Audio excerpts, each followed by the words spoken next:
Bonsoir à tous et bienvenue aux écrans du FESPACO. Au menu de notre édition spéciale, nous avons rencontré le président du FASO au Ciné. Roch-Marc Christian Kaboré apprécie la sortie qu'il entend renouveler. À suivre également dans cette page spéciale FESPACO, le grand rêve d'héritage cinématographique africain de la FEPACI. Bienvenue et merci de nous suivre.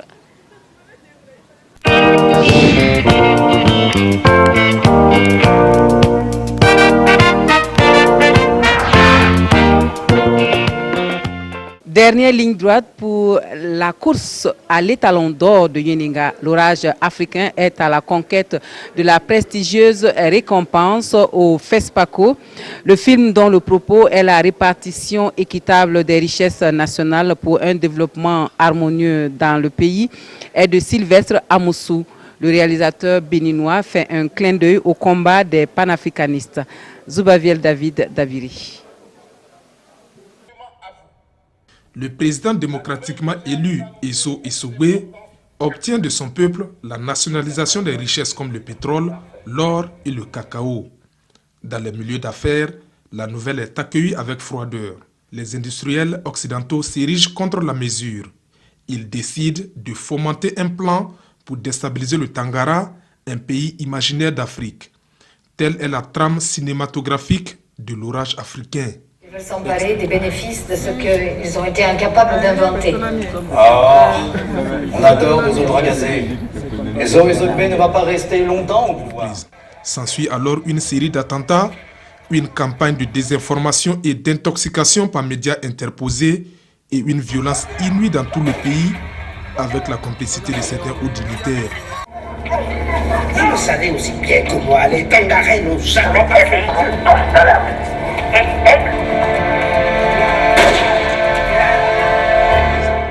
Mais grâce aux enquêtes d'une journaliste d'investigation, le président reprend les choses en main. Il procède à l'arrestation des manipulateurs. Je viens de voir un bon film, un film qui traite une thématique d'actualité, qui rentre au cœur d'un certain nombre de problématiques liées naturellement à la gestion des pouvoirs actuels. C'est un excellent film qui appelle à l'éveil des consciences en Afrique. L'orage africain du réalisateur béninois Sylvestre Amoussou, connu pour être un cinéaste engagé, se présente comme une chronique de l'Afrique contemporaine. C'est un film d'interpellation des élites et des peuples du continent avec une vision optimiste sur le devenir de l'Afrique. L'orage africain est un long métrage de 89 minutes en course pour l'étalon d'or de Yeninga. Ramatou Keita est au FESPACO 2017 avec un long métrage, Zinaria. C'est une intrigue amoureuse qui met en scène deux jeunes gens dont le rêve de se marier après leurs études se concrétise finalement. C'est un scénario digne d'un roman à l'eau de rose que Issaka Ouedraogo et Kadi Sanogo ont vu pour nous. Cette fiction raconte l'histoire de Tia, une étudiante nigérienne issue d'une famille prestigieuse qui a fait ses études en France. De retour au Niger, elle n'a pas rompu avec la tradition africaine. Elle s'attend à ce que le jeune homme qu'elle a rencontré à l'université pendant ses études la demande en mariage. Ce jeune homme est aussi issu d'une bonne famille. Le rêve de Tia se concrétise.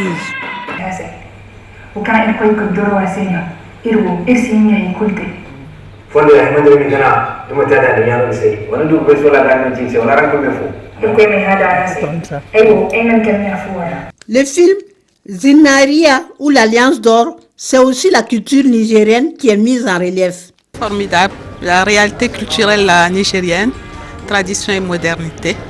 Et c'est encore la survivance de notre culture qu'elle a essayé de nous montrer. Un très beau film, j'ai aimé. C'est une belle histoire, un peu ethnologique si vous voulez. C'est un peu genre musée, mais très joli. Et le Niger, évidemment, est aussi c'est une fleuve magnifique. Donc, ça m'a plu. J'ai beaucoup aimé parce que je crois que c'est le premier long métrage de Ramatou Keita. Et je trouve qu'il y a de très très belles images, c'est bien raconté. On voit bien la culture nigérienne. Les acteurs jouent juste. En tout cas, j'ai passé un bon moment en regardant ce film. Avec ce long métrage en compétition, Ramatou Keïta n'attend plus que le verdict du jury prévu pour ce samedi 4 mars 2017.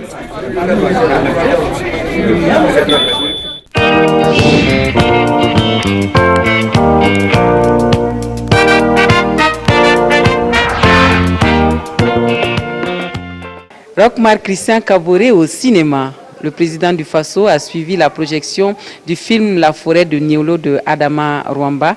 Le chef de l'État burkinabé qui a apprécié sa sortie entend bien la renouveler. C'est une première depuis bien longtemps, une telle sortie au FESPACO, en dehors de la projection du film lauréat de l'Étalon d'or de Yeninga. C'est Jean Zongo et Draman Guéné qui ont suivi cette séance. 20 ans après le passage d'un président du Faso au Ciné Roya, voici Roch-Marc Christian Kaboré dans la première salle privée de projection du Burkina.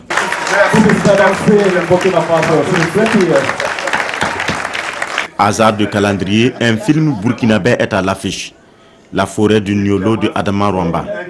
Cupidité, malgouvernance, criminalité, le film dépeint une situation qui est encore d'actualité en Afrique. Ça montre un peu la cupidité de l'homme et jusqu'à quelle bêtise on peut arriver pour des questions, je dirais, d'argent. Puisque non seulement le village, le lac, la forêt de Niolo a été empoisonné, mais également le journaliste d'investigation qui essayait de faire le point de cette situation a été assassiné. Et cela interpelle également aussi bien les politiques, aussi bien la société civile, les citoyens, pour que nous fassions le maximum pour que de telles choses ne se produisent pas dans nos pays respectifs. Dans la tradition, le président du Faso suit la projection de l'étalon d'or de Yeninga après les proclamations. Cette sortie, c'est donc une façon pour le chef de l'État d'encourager le cinéma africain. Quand le président se déplace toujours, c'est tellement compliqué pour les autres de venir au cinéma que j'ai préféré venir tranquillement ce soir comme tout bon citoyen. Et je pense que ça a été une bonne expérience et je crois que de temps en temps, je me permettrai d'aller voir un film par-ci par-là, même si ce n'est pas toujours évident. Le Burkina est en compétition avec 3 longs métrages à ce FESPACO 2017. Et le président du Faso espère que cette année sera celle du Burkina. La nuit des séries télé a révélé au grand public les productions en compétition dans cette catégorie. Cyberdébrouille, Mi-temps ou encore Identitaire sont là quelques-unes de ces fictions qui ont été projetées hier en présence de Haruna Mari. Ce soir, vous allez découvrir en avant-première un grand nombre. Dans cette nouvelle salle de ciné et de spectacle de la capitale, ces cinéphiles assistent à la projection des séries africaines. Ces œuvres issues d'une vingtaine de pays africains sont pour la plupart en compétition au FESPACO. Troisième du genre, cette soirée appelée Nuit des séries africaines vise à mettre en exergue le talent et la créativité des cinéastes du continent. Pour soigner Myriam, là voilà la solution. Cette séance m'a permis de découvrir ce qu'il y a de nouveau en matière de séries télévisées.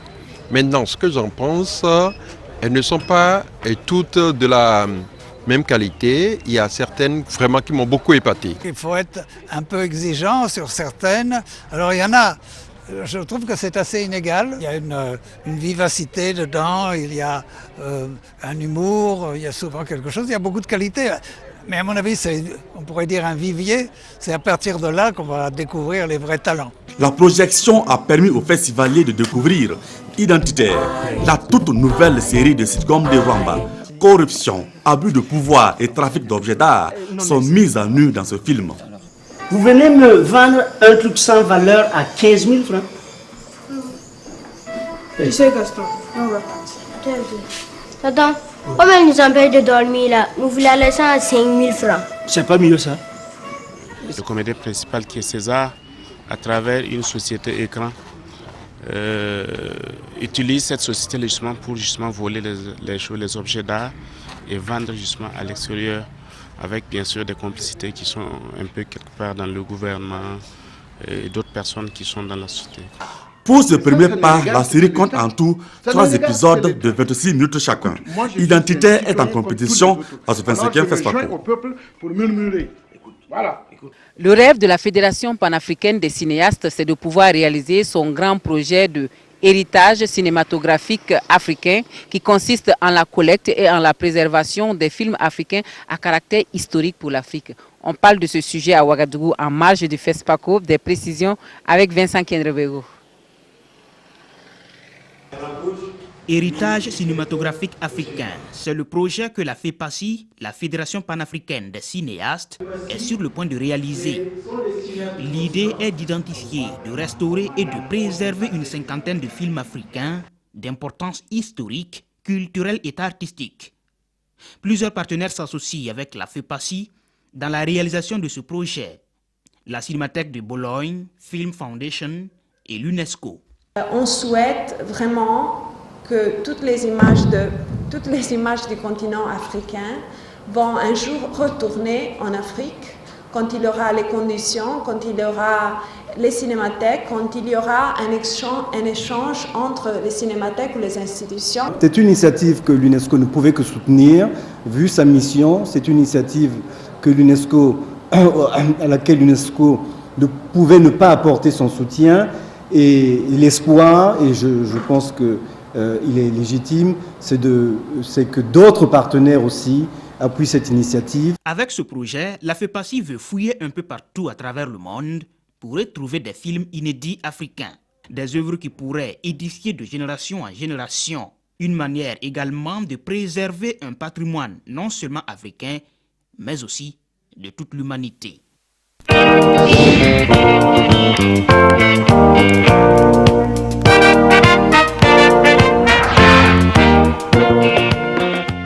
Derrière la caméra, on fait plus ample connaissance aujourd'hui avec le réalisateur. Et c'est Alain Gomis, le réalisateur de Tei, étalon d'or de Yenenga en 2013, qui nous présente le métier. Celui qui est en compétition cette année encore avec Félicité, son dernier long métrage, partage son expérience avec des étudiants en cinéma de la sous-région. Salifou Belem, Mounir Akiri. Comment réussir la réalisation d'un long métrage à l'ère du numérique? C'est la thématique au cœur de ce masterclass. Face aux étudiants Alain Gomis, le lauréat de l'étalon d'or de Yenenga du FESPACO 2013. Pour ce réalisateur, il appartient à la jeunesse de créer ses propres opportunités. Aujourd'hui, il y a le numérique, il y a les choses qui permettent de faire des films. Les infrastructures du cinéma et des industries du cinéma sont encore beaucoup trop pauvres. Donc il faut tout construire. Mais si on attend à chaque fois que ce soit la génération d'ensuite qui mette en place, on ne va pas y arriver. Nous, notre rôle, c'est de leur tendre la main, d'essayer de leur faire part de notre expérience, de nos difficultés et de construire avec eux. Alain Gomis a une vingtaine d'années d'expérience à son actif. Une expérience qu'il partage avec ses étudiants issus d'une dizaine d'écoles de cinéma de la sous-région. Rien que l'entretien avec quelqu'un comme Alain Gomis, qui est déjà quelqu'un qui a un nom dans l'histoire du cinéma africain. C'est déjà quelque chose d'extraordinaire. Déjà avec lui, on a eu à retenir plusieurs trucs, surtout au niveau de l'écriture. C'est une plateforme qui permet aux étudiants en immersion pendant le FESPACO de rencontrer des cinéastes de talent. De talent parce que la particularité de l'invité, c'est que c'est un invité qui est partie prenante de la compétition officielle des films de long métrage au FESPACO. Ce masterclass est l'œuvre de l'Institut supérieur de l'image et du son, ISIS, en collaboration avec Africalia, une association belge qui soutient la créativité en Afrique.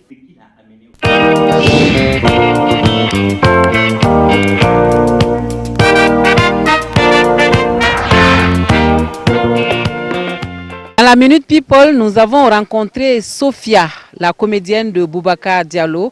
Halima Ouedraogo, à l'état civil, a séduit le public burkinabé il y a quelques années déjà dans Sophia. Depuis, Halima a multiplié les rôles dans les productions et c'est avec beaucoup de bonheur qu'elle a échangé avec Adama Guiti et Maïmouna Traoré ce matin. Elle a toujours rêvé d'être comédienne. Et c'est par pur hasard que le rêve d'Alima Ouedraogo se concrétise. Je venais d'une agence de voyage. À mon retour, je suis allée pour voir une amie. Donc c'était juste à côté de sa boutique que l'équipe se trouvait en train de prendre un petit pot. Et là, tout le monde commence à m'interpeller. Sophia, Sophia. J'ai dit non, monsieur, écoutez, vous êtes trompé de personne. Moi, c'est Alima. Ils me disent non, vous êtes Sophia. Ils me disent nous sommes une équipe de production. Nous sommes à la recherche de l'actrice principale. Et quand on t'a vu venir, paf, c'est comme si c'était Dieu qui t'a amené vers nous. Désormais, on l'appelle Sophia. Piquée par le virus du cinéma, elle arrive à s'imposer grâce à son talent. On retrouve sa silhouette dans une vingtaine de films, entre autres Un fantôme dans la ville, Somzita, Venu de France et Bibata, une série en compétition à ce 25e FESPACO.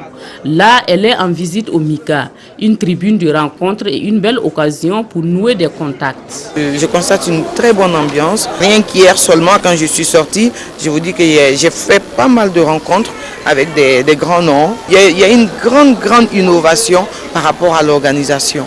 Mais, déplore la comédienne, ces partenariats ne durent que le temps du festival. On a eu à participer plusieurs fois à des FESPACO, on échange des contacts. Et quand le FESPACO finit les contacts. Après le FESPACO, c'est mort. Même quand tu essaies de rentrer en contact avec ces gens-là, c'est comme si tu les harcelais. Pour Alima Ouedraogo, les comédiens doivent être mieux valorisés à cette biennale du cinéma africain.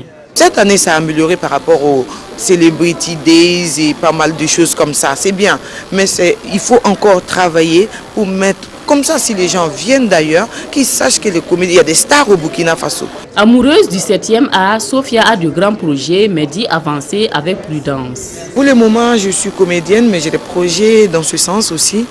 Mais là, vraiment, je me réserve parce que c'est un monde un peu compliqué, c'est un monde qu'il faut connaître avant de se lancer. Alima Ouedraogo aime bien son métier, mais pour multiplier ses sources de revenus, elle n'hésite pas à mener d'autres activités, tantôt communicatrice, tantôt restauratrice. Voilà, c'est tout pour les écrans du FESPACO à la veille de la clôture officielle de cette 25e biennale du cinéma africain à Ouagadougou. Merci à vous tous qui avez contribué à animer cette page avec nous. Moi, je vous retrouve demain pour la cérémonie de clôture. Passez une très bonne soirée et à demain.